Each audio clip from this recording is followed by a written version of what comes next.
Buckeye is yet another multi-generational saga, but does this book hold up to the likes of recent popular books like Broken Country or classics like East of Eden?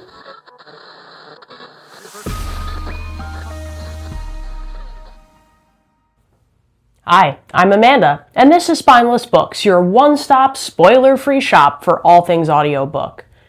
I'm not 100% sure whether I was interested in Buckeye or I was just being stalked by the book because I was seeing it literally everywhere, but I am always up for a multi-generational saga. East of Eden, in my opinion, is the best one, and it's one of my favorite books ever. So I'm always intrigued to read somebody else's take on this kind of family over time and result of decision-making idea, and I was very curious about Buckeye once I got going. Patrick Ryan's Buckeye intertwines two couples, Felix and Margaret and Cal and Becky. There is a lot between these two couples that takes place in the book that has nothing to do with each other, but there are also ways in which they are connected that I don't want to spoil for you.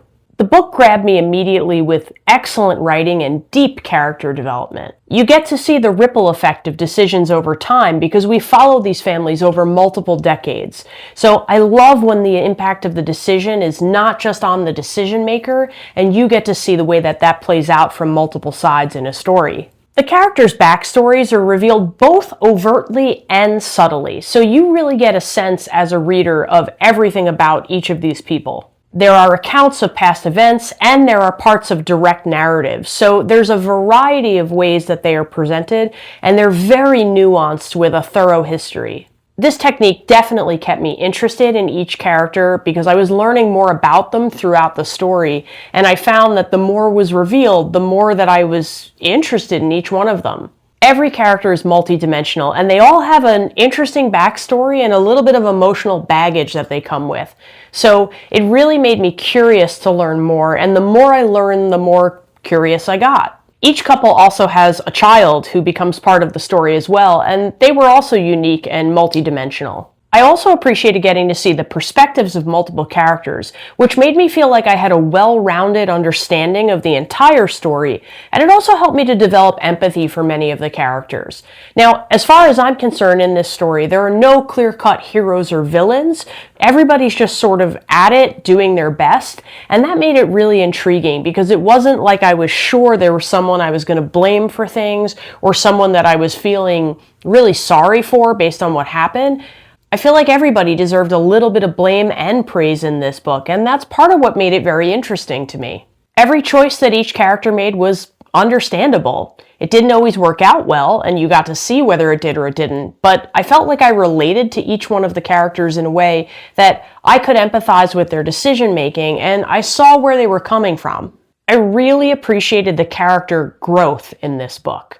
These two families are intertwined, and again, I don't want to say how that happens, but it's really interesting to see the way that they interact and the way that things evolve over time. There were moments that I felt really encouraged, and there were moments that I felt really heartbroken for these characters.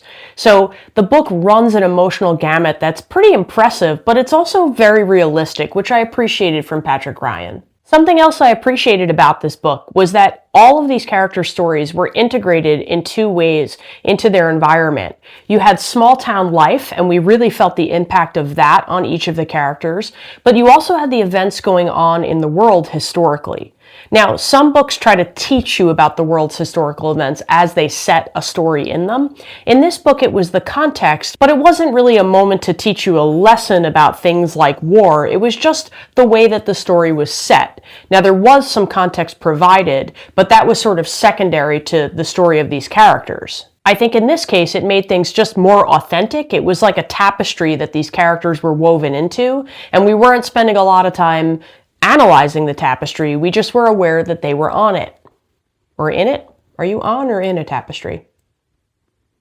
Anyway, the book was narrated by Michael Crouch, and I have to confess, the last thing that I listened to narrated by Michael Crouch was The Great Believers by Rebecca Makkai.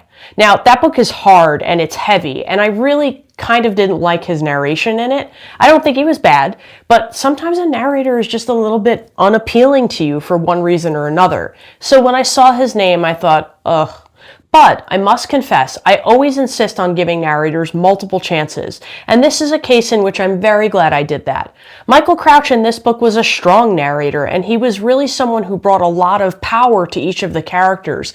Not that they weren't vulnerable in moments, but he presented them in a way that felt true and authentic, and different from each character to the next. So I take back my feelings about Michael Crouch from The Great Believers. I think it may have been more of the nature of that book that made me feel like I was a little bit down on him, but that's fair given what that book is about, which is the AIDS crisis if you're not familiar.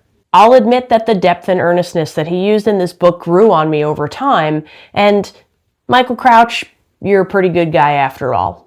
Now, I know I haven't said a whole lot about the plot in this book, and that's on purpose because, in my opinion, it's very difficult to describe this book without just saying that there are two families who are intertwined, because if I tell you how they're intertwined, I'm taking away a big piece of the book for you, and I don't want to do that.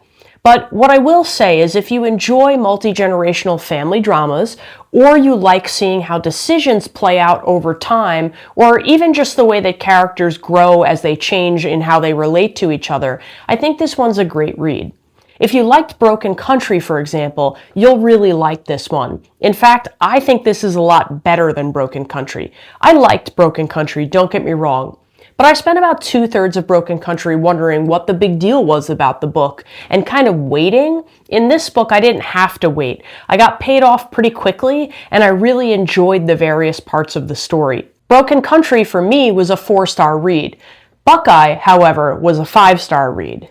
If you've read either of these books, let me know in the comments, or if there are any family dramas that you really like. I love this genre. I like to think of it as realistic fiction, things that really could happen and feel like they are authentic to the human experience, not fictionalized in any way, or maybe sometimes a little, but I love these stories. So if you have any to recommend, drop them in the comments because I'm always looking for more of these. And maybe they're your thing, but maybe they're not. So you'll know a little bit more about Buckeye now, but I think this was an excellent read.